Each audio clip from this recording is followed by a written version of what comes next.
आज की क्लास बहुत ही इंटरेस्टिंग होने वाली है, क्योंकि आज हम अपने शरीर के नियंत्रण केंद्र तंत्रिका तंत्र के बारे में पढ़ने वाले हैं। किस प्रकार से जो हमारे मस्तिष्क है नियंत्रण केंद्र वो उनसे जुड़ा हुआ होता है। तंत्रिका तंत्र की संख्याओं के बारे में पढ़ेंगे और इसके पूरी डिटेल से इस क्लास में जानकारी करेंगे। तो क्लास को अंत तक देखिए, वीडियो कर देना लाइक, चैनल को कर देना अब तक नहीं किया है तो सब्सक्राइब। तो शुरू करते हैं।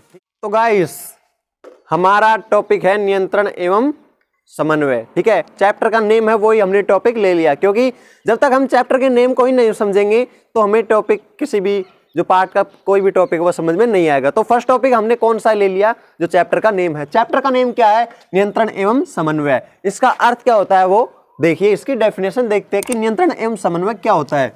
देखिए, सजीव में पाए जाने वाली तंत्रिका कोशिकाओं के द्वारा शरीर को संभालना ही नियंत्रण एवं समन्वय होता है। ठीक है, जो शरीर में पाए जाने वाली जो तंत्रिका कोशिकाएं होती है वो क्या करती है? शरीर को संभालती है। जैसे कि हम कोई भी मूवमेंट करते हैं, हम चाहते हैं कि जैसे कि कोई पानी का गिलास है, उसको हम चाहते हैं कि इसको उठा के हम पानी पी ले में। ठीक है, तो हम जो सोचते हैं वो ही प्रतिक्रियाएं हमारे मस्तिष्क तक जाती हैं, और वो प्रतिक्रियाएं मस्तिष्क क्या करता है? हमारी तंत्रिका तंत्र को, जो तंत्रिका तंत्र की कोशिकाएं होती हैं उनको प्रेरित करता है कि आप ऐसा कीजिए, तो वो ऐसा ही करती हैं और वो कार्य होता है। ठीक है, तो इसका मतलब तंत्रिका कोशिकाएं हमारे शरीर का नियंत्रण केंद्र है, वो हमारे शरीर की सभी जो प्रतिक्रियाएं उनको संभालती है। ठीक है, तो होता है नियंत्रण एवं समन्वय, यही होता है। शरीर में सभी जो सजीव हैं उनमें तंत्रिका कोशिकाएं पाई जाती है ना, ये शरीर को संभालने का काम करती हैं, इसे ही नियंत्रण एवं समन्वय कहते हैं। उम्मीद करता हूं आपको समझ में आ गया होगा, और समझ में आ गया तो वीडियो को लाइक करना, चैनल को सब्सक्राइब करना।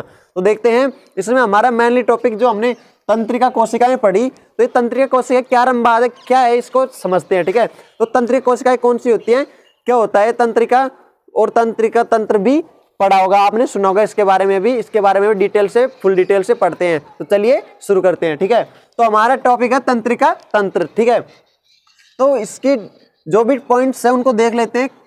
पहला पॉइंट है कि किसी पदार्थ को छूकर पहचानना तंत्रिका का कार्य है। वो किसी भी पदार्थ को हम छूकर ही पहचान लेते हैं। जैसे कि किसी गर्म भगोने में पानी है गरम गरम, तो हम उसमें हाथ डाल के पहचान लेते हैं कि ये पानी गर्म है। ये किस कारण से पहचान सकते हैं? ये क्या करता है? हमारा तंत्रिका तंत्र है, वो हमारे मस्तिष्क तक सूचना को पहुंचाता है, हमें पता लगता है कि ये पानी कैसा है, गर्म है। तो तंत्रिका तंत्र की मदद से हम किसी भी चीज को छूकर ही पहचान लेते हैं। ठीक है, तो अगला पॉइंट है हमारे पर्यावरण की सभी सूचनाओं का पता कुछ तंत्रिका कोशिकाओं के द्वारा लगाया जाता है। ठीक है, तो हमारे पर्यावरण में जो भी घटनाएं घटती हैं, जो भी घटनाएं हम देखते हैं, जैसे कि हम चलते रहते हैं और हमारे पैर में अचानक कांटा लग जाता है। ठीक है, तो कांटा लगता ही हमें अचानक पता लगता है, एकदम से कुछ सेकंडों में हमें पता लग जाता है कि कोई नुकीली चीज हमारे पैरों पर चुभी है। ठीक है, और हमारा पैर तुरंत वहां से हट जाता है। ये क्या किस कारण से होता है? ये हमारे तंत्रिका तंत्र के कारण होता है। ठीक है, जैसे ही हम किसी गर्म पानी को गर्म पतली में हाथ डालते हैं तो तुरंत हमारा हाथ पीछे की तरफ चला जाता है। या फिर कभी हम ड्राइविंग करते हैं तो अचानक जब हमारे सामने से कोई गुजरता है, या फिर कोई अचानक हमारी गाड़ी के सामने आ जाता है, तो अपने आप ही बिना चाहिए हमारे ब्रेक लग जाते हैं, गाड़ी के लगा देते हैं हम। ठीक है, वो किस कारण से होता है? वो तंत्रिका तंत्र की क्रियाओं के कारण होता है। तंत्रिका तंत्र इतना फुर्तीला होता है कि ये मिनटों में, सेकंडों में ये काम करता है। ठीक है, तो हमारे पर्यावरण में जो भी सभी सूचनाएं होती है, कार्य करते हैं, उनका नियंत्रण भी कौन करता है? कहीं ना कहीं हद तक तंत्रिका तंत्र ही करता है। कौन कौन से? जैसे आंतरिक कर्ण, जो कान के अंदर का भाग है, उसमें जैसे कि हमारे कान के अंदर कभी चींटी वगैरह चली जाती है, या फिर कुछ हलचल होती है, तो हमें पता लग जाता है कि कान के अंदर कुछ है। हालांकि हमें दिखाई नहीं दे रहा कान के अंदर क्या है, लेकिन तंत्रिका तंत्र की जो तंत्रिक कोशिकाएं होती है वो हमें बता देते हैं कि आपके कान के अंदर कुछ चला गया है, और ये मस्तिष्क तक सूचनाएं पहुंचती है और हमें लगता है कि कान के अंदर शायद कुछ चला गया है। ठीक है, और नाक के अंदर भी, जैसे कि नाक के अंदर भी कुछ हलचल वगैरह होती है, तो हमें पता लग जाता है कि नाक में कुछ हो गया है। ठीक है, और जीभ में भी तंत्रिका कोशिकाएं पाई जाती है। ठीक है, आगे इसके बारे में डिटेल से पढ़ेंगे। ठीक है, रस स्वेदी ग्राही स्वाद का पता लगाती है। तो जीभ के अंदर कौन सी तंत्रिकाएं पाई जाती है? रस स्वेदी ग्राही तंत्रिकाएं। ठीक है, जो क्या काम करती हैं हमारी जीभ के अंदर? वो हमारी जीभ के अंदर ये काम करती है कि हम कोई भी टेस्टी वगैरह खाना खाते हैं तो हमें उसका स्वाद पता लग जाता है कि इसमें नमक कम है, इसमें नमक ज्यादा है, इसमें मिर्चियाँ ज्यादा है। इस तरह के स्वाद का पता लग जाता है कि खाना कितना टेस्टी बना है। ये काम कौन करती है जीभ के अंदर? रस स्वेदी ग्राही। ठीक है, स्वाद का पता लगाती है। वह घ्राण ग्राही गंध का पता लगाती है। जो घ्राण ग्राही होती है वो हमारी नाक में पाई जाती है। ठीक है, वो क्या काम करती है, जैसे कि कोई खुशबू या बदबू हमें आती है तो हमें पता लग जाता है कि ये किस चीज़ की खुशबू है। जैसे कोई अच्छा भोजन बन रहा होता है घर में तो हम खुशबू से उससे पता लगा लेते हैं कि आज तो शायद गोभी की सब्जी बनाई है, ठीक है। इससे हम पता लगा लेते हैं, ग्रहण ग्रह के द्वारा गंध का पता लगाकर हम पता लगा सकते हैं कि आज क्या पका है या फिर किस चीज़ की खुशबू है, इससे हमें पता लग जाता है। ये सूचनाएं तुरंत मस्तिष्क तक पहुंची है और मस्तिष्क इसके प्रति एक्शन तुरंत लेता है, ठीक है। आगे देखते हैं, हमारे शरीर में रासायनिक क्रियाओं द्वारा एक विद्युत आवेग पैदा होता है, ठीक है। जो हमारा शरीर है उसमें जो रासायनिक क्रिया संपन्न होती है तो उसका कुछ भाग क्या होता है, वो विद्युत आवेग बनाने का कार्य करता है, ठीक है। जैसे कि बचपन में आपने खेल खेला होगा कि कुर्सी के ऊपर बैठता है एक और एक पीछे से किसी कपड़े से उसके मारता है और फिर उसके हम हाथ लगाते हैं तो हमें थोड़ा सा झटका महसूस होता है, ठीक है। वो किस कारण होता है कि पीछे से उसको ऊष्मा दी जाती है, जिससे उसमें जो बैठा होता है कुर्सी पर उसको क्या होता है, उसमें जो विद्युत की मात्रा है, विद्युत आवेग की मात्रा वो अत्यधिक बढ़ जाती है। तो जैसे ही हम उसके हाथ लगाते हैं तो हमें थोड़ा सा झटका सा महसूस होता है, वो इसी कारण होता है। तो हमारे शरीर का 0.2% भाग क्या होता है, आवेग बनाने के काम में आ जाता है, ठीक है। यह द्रुमिका कोशिकाओं को सूचना प्राप्त करने में मदद करता है। जो ये आवेग, विद्युत आवेग पैदा होते हैं वो द्रुमिका कोशिकाओं को सूचना प्राप्त करने में मदद करती है। जो द्रुमिका कोशिकाएं होती है हमारे तंत्रिका तंत्र में, उनको सूचनाओं को पहचानने में या सूचनाओं को आगे पास करने में मदद करता है। कौन? विद्युत आवेग, ठीक है। तंत्रिका तंत्र के अंतिम सिरे जिसे तंत्रिकाक्ष कहते हैं। जो तंत्रिका तंत्र का अंतिम सिरा है उसे क्या कहते हैं? तंत्रिकाक्ष कहते हैं, ठीक है। तो चित्र बनाऊंगा मैं, तब आपको उसमें बताऊंगा कि तंत्रिकाक्ष क्या होता है और वो कहाँ पर पाया जाता है, ठीक है। वैसे भी आपको पता लगा कि ये अंतिम सिरे में पाया जाता है, जिसे क्या कहते हैं? तंत्रिकाक्ष कहते हैं। ये संकेत इससे होते हुए अंत में विद्युत आवेग कुछ रसायनों का विमोचन करता है। जो संकेत हैं, जो विद्युत संकेत हैं, विद्युत आवेग हैं, वो तंत्रिकाक्ष से होते हुए कुछ रसायनों का विमोचन करते हैं। तंत्रिकाक्ष से होते हुए आगे जाते हैं अंत में और कुछ रसायन है उनका विमोचन करते हैं, ठीक है। तो अगली तंत्रिका कोशिकाओं की द्रुमिका में विद्युत आवेग इसी तरह प्रारंभ करते हैं, ठीक है। जो आगे की और भी जो तंत्रिका तंत्र होते हैं, जो तंत्रिका कोशिकाएं होते हैं, उनमें भी यही प्रक्रिया होती है। इसी प्रकार उनमें भी जो विद्युत आवेग है वो आगे ट्रांसफर होते रहते हैं और ऐसे होते हुए चैन बन जाती है और वो मस्तिष्क तक पहुंचा दिए जाते हैं। शरीर में तंत्रिका आवेग की मात्रा ही सामान्य योजना है। इसी तरह का एक अंतर्ग्रंथ ऐसे आवेगों को तंत्रिका कोशिकाओं के अन्य कोशिकाओं व पेशियों तक ले जाता है। सिंपली होता क्या है, जो ये आवेग हैं वो विद्युत आवेग है वो उत्पन्न होते हैं, ठीक है। तो विद्युत आवेग उत्पन्न होने के बाद एक तंत्रिका तंत्र से दूसरे तंत्रिका तंत्र में निवेशित कर जाते हैं और मस्तिष्क तक सभी सूचनाओं को पहुंचा देते हैं, ठीक है। ये एक सामान्य योजना है, ठीक है। योजना इसे इसलिए बोला है क्योंकि ये एक दूसरे से जुड़े हुए होते हैं और जुड़े हुए कैसे होते हैं वो मैं चित्र में से आपको बता दूंगा, ठीक है। तो तंत्रिका कोशिकाओं से अन्य कोशिकाओं व पेशियों तक ले जाता है, ठीक है। सभी पेशियों तक, जो सभी पेशियों से और सभी हिस्सों से, शरीर के सभी हिस्सों से जो सूचनाएं होती हैं उनको आवेगों के द्वारा ग्रहण करके और मस्तिष्क तक पहुंचा देता है, ठीक है।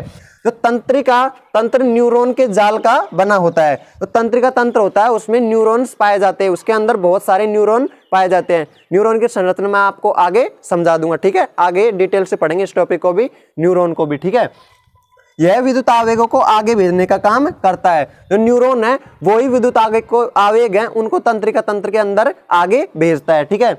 मस्तिष्क इन सभी क्रियाओं को पहचान कर तुरंत इन पर निर्णय लेता है। जैसे मस्तिष्क है उस तक ये सभी सूचनाएं पहुंच जाती है। जैसे हमें कांटा लगा कहीं पे तो तुरंत हमारे मस्तिष्क को पता लगता है और वो मस्तिष्क क्या करता है, तुरंत सूचनाएं भेजता है तंत्रिका तंत्र से वापस, और हमारा पैर एक झटके से वापस हट जाता है। हम नहीं चाहते कि पैर को हटाए, लेकिन अचानक जब हमारे पैर में कांटा लगेगा तो अचानक मस्तिष्क की क्रियाओं के द्वारा, मस्तिष्क के निर्णय लेने के कारण जो हमारा पैर है वो अचानक हट जाता है।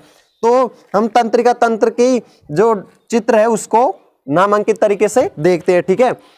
तो तंत्रिका तंत्र में जो ये मध्य में पाया जाता है वो इसका केंद्रक होता है, और ये जो पाई जाती है ये जो अगले तंत्रिका तंत्र होता है उसके पीछे के भाग से जुड़ी हुई होती है। जैसे एक ये है तो इस जो यहाँ का पीछे का भाग है, ये पीछे के भाग से ये आगे का भाग जुड़ जाता है, एक के बाद एक ऐसे लगे हुए होते हैं, ठीक है। इस प्रकार जो तंत्रिका तंत्र का अंतिम भाग है वो द्रुमिकाओं से आगे के तंत्रिका तंत्र की द्रुमिकाओं से जुड़ता है, ठीक है।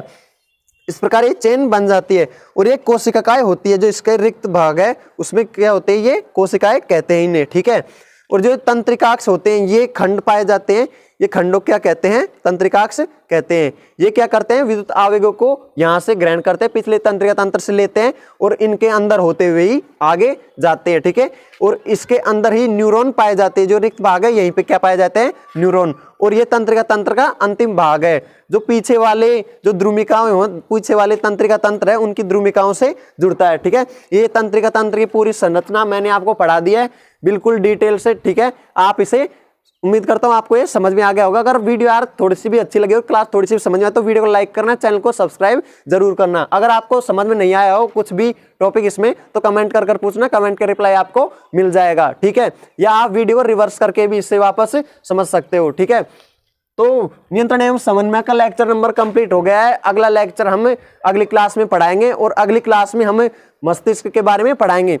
हमने तंत्रिका तंत्र के बारे में तो पढ़ लिया कि तंत्रिका तंत्र किस प्रकार जो आवेग होते हैं उनको मस्तिष्क तक पहुंचाता है। अब मस्तिष्क पढ़ेंगे, मस्तिष्क इनके प्रति कैसे रेस्पॉन्स देता है, ठीक है। मस्तिष्क के तीनों भागों के बारे में पढ़ाएंगे। प्रतिवर्ती क्रियाएं, तो प्रतिवर्ती क्रियाएं होती क्या है, डिटेल से इसके बारे में पढ़ेंगे और समझेंगे, ठीक है। आपने वीडियो पूरी देख ली तो आप जिंदगी भर प्रतिवर्ती क्रियाओं के बारे में नहीं भूल पाएंगे, ठीक है। क्या है कि प्रतिवर्ती क्रियाएं किसे कहते हैं, सर्वप्रथम देखते हैं कि ये क्रियाएं, प्रतिवर्ती क्रियाएं, इसकी डेफिनेशन क्या है, इसके बारे में ही समझेंगे, ठीक है। आपको भी एग्जाम में इसी प्रकार करना है, सबसे पहले किसी चीज के बारे में पूछना है तो उसकी डेफिनेशन लिखनी है, फिर उसके बारे में वर्णन करना है अच्छी प्रकार से। डायग्राम है तो डायग्राम बनाकर वर्णन करना है, ठीक है। तो देखते हैं, ठीक है। ऐसी क्रियाएं जिन्हें करने के लिए हमारा शरीर आंतरिक अंगों को प्रेरित करता है, प्रतिवर्ती क्रियाएं कहलाती हैं। अब आपने ये पढ़कर आपको समझ में नहीं आया होगा, लेकिन मैं जो उदाहरण दूंगा उदाहरण से आपको अच्छी तरह से समझ में आ जाएगा, ठीक है।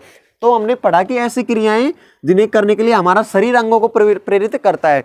जो हमारा शरीर है या फिर हमारा मस्तिष्क है वो अंगों को प्रेरित करता है कार्य करने के लिए, या फिर हमारा जो हम चाहते हैं या हमारा मस्तिष्क हम चाहते हैं कि किसी चीज को उठाएं, तो उठाने के लिए हमारे जो प्रतिवर्ती क्रियाएं काम करती है, जो हमारे अंग प्रेरित होते हैं कि जैसे कि हम चाहते हैं कि इस मार्कर से लिखें, ठीक है। तो लिखने के लिए हमने सोचा, ठीक है, फिर हमारे मस्तिष्क तक ये बात पहुंची कि हमने ये सोच रहे हैं। तो मस्तिष्क, हमारा मस्तिष्क है वो तंत्रिका तंत्र के द्वारा जो हमारे अंगों तक भाग तक पहुंचाता है कि भाई आपको ये व्यक्ति उठाना चाह रहा है ये, तो आप ऐसा कीजिए, ऐसा कीजिए, ऐसे लिखिए, ऐसे लिखिए। तो ये सभी चीजों को नियंत्रित करता है, ठीक है।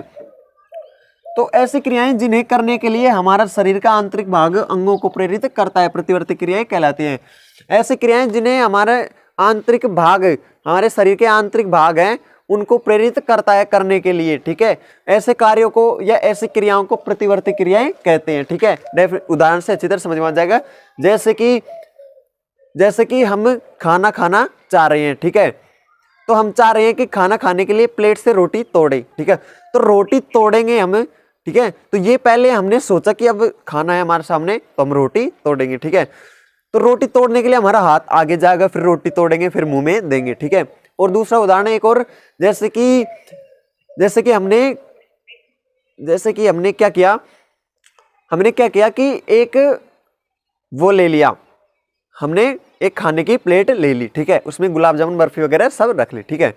तो अगर हमें भूख लगी होगी तो उनको देखते ही हमारे मुंह में पानी आ जाएगा। ये किस कारण होता है, ये प्रतिवर्ती क्रियाओं के कारण होता है, ठीक है। देखते ही हमारे मन में हो जाता है, तस्वीर बन जाती है कि ये स्वादिष्ट भोजन है, और हमें पता है क्योंकि हमने वो पहले खा चुके हैं, तो हमें पता लगता है कि स्वादिष्ट भोजन है और उसको खाने के लिए हमारे मुंह में पहले ही पानी आ जाता है। पानी नहीं होता, वो एंजाइम होता है। इसके बारे में आगे डिटेल से पढ़ेंगे, बने रहिए हमारे साथ, ठीक है। तो प्रतिवर्ती क्रियाएं किस प्रकार होती है, ये प्रतिवर्ती क्रियाएं होती है, उनकी पूरी प्रोसेस क्या होती है, क्या है ये सब कुछ इसके बारे में डिटेल से पढ़ते हैं। तो बने रहिए हमारे साथ और वीडियो को लाइक कर देना, चैनल को सब्सक्राइब कर देना अगर थोड़ा सा भी समझ में आए तो, ठीक है। तो प्रतिवर्ती क्रियाएं किस प्रकार होती है इसके बारे में देखते हैं। तो किस प्रकार होती है, जो हमारे शरीर में सोचने वाले ऊतक, ठीक है, सोचने वाले ऊतक जटिल रूप से व्यवस्थित न्यूरॉन के घने जाल से बने होते हैं।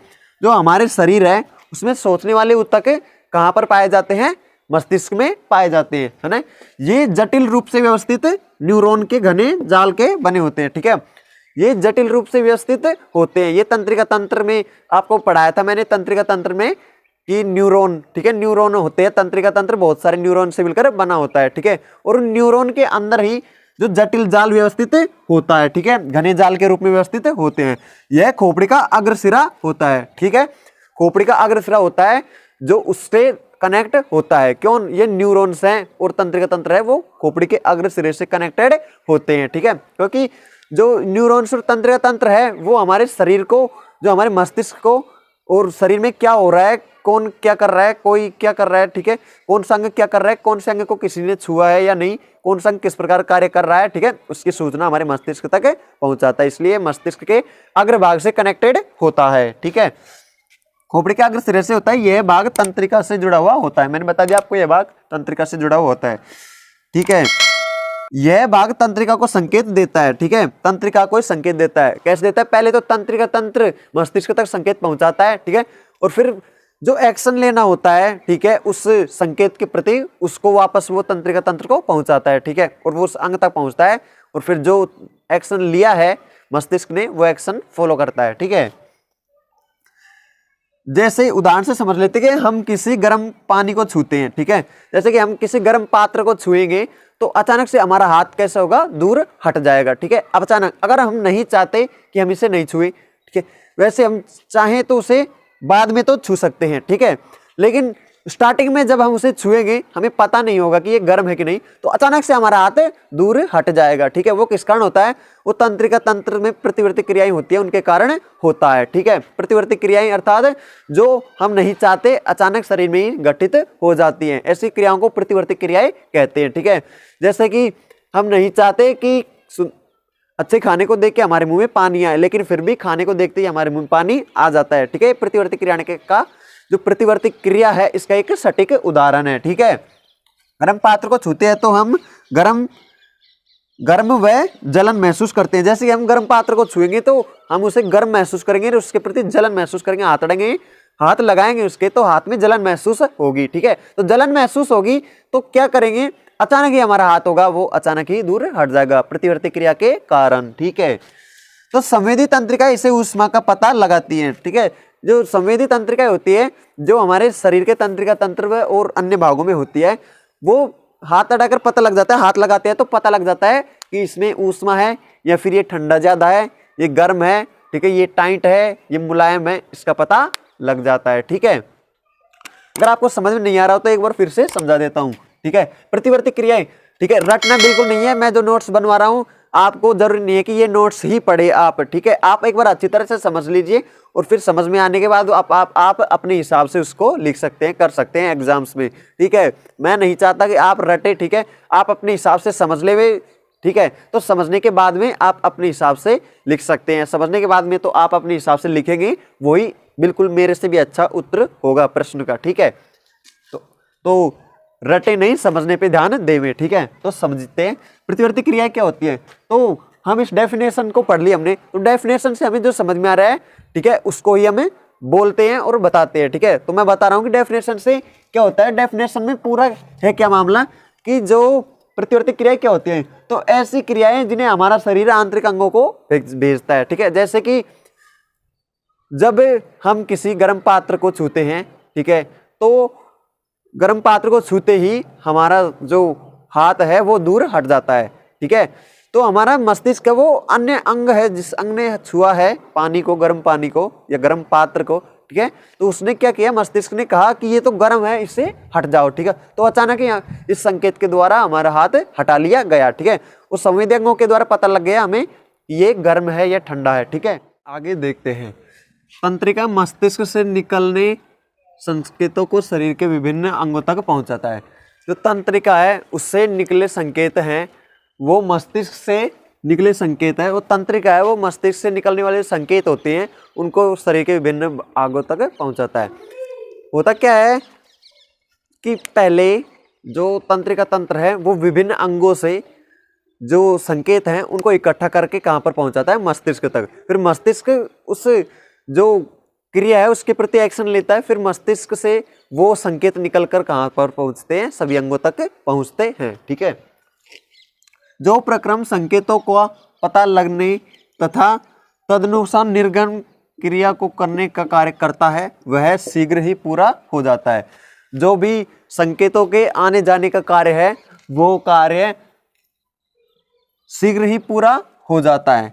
ठीक है, किस प्रकार से? ये तंत्रिकाओं के कारण ये कार्य शीघ्र ही पूरा हो जाता है। ठीक है, जो ये संकेतों का लाने ले जाने का काम है तंत्रिका तंत्र का, ये मिनटों में होता है। ठीक है, सेकंडों में होता है, सेकंडों से भी कम में होता है। जैसे आपको तो पता ही होगा कि जैसे ही हमारा पैर किसी कांटे पर पड़ता है, ठीक है, या फिर कांटे के ऊपर रखान में आता है, ठीक है, तो जैसे ही रखेंगे हम तो तुरंत पता लग जाता है। तो क्या होता है, जैसे ही हम उस पर पैर रखेंगे तो तंत्रिकाएं हैं उस संकेत को मस्तिष्क तक पहुंचाएंगी, कहेंगी तंत्रिकाएं जाकर मस्तिष्क से कि किसी नुकीली चीज के ऊपर पैर रखान में आ गया। ठीक है, तो फिर मस्तिष्क तुरंत क्या करेगा कि वो बोलेगा तंत्रिकाओं को कि जाओ उस पैर को वहां से हटा दो। तो तुरंत पैर रखाने में आते ही पैर हमारा वापस हट जाता है। ठीक है, आपको तो ये अच्छी तरह से ही पता होगा। ठीक है, तो ये क्रिया है बहुत ही जल्दी होती है। ठीक है, बहुत शीघ्रता से होती है,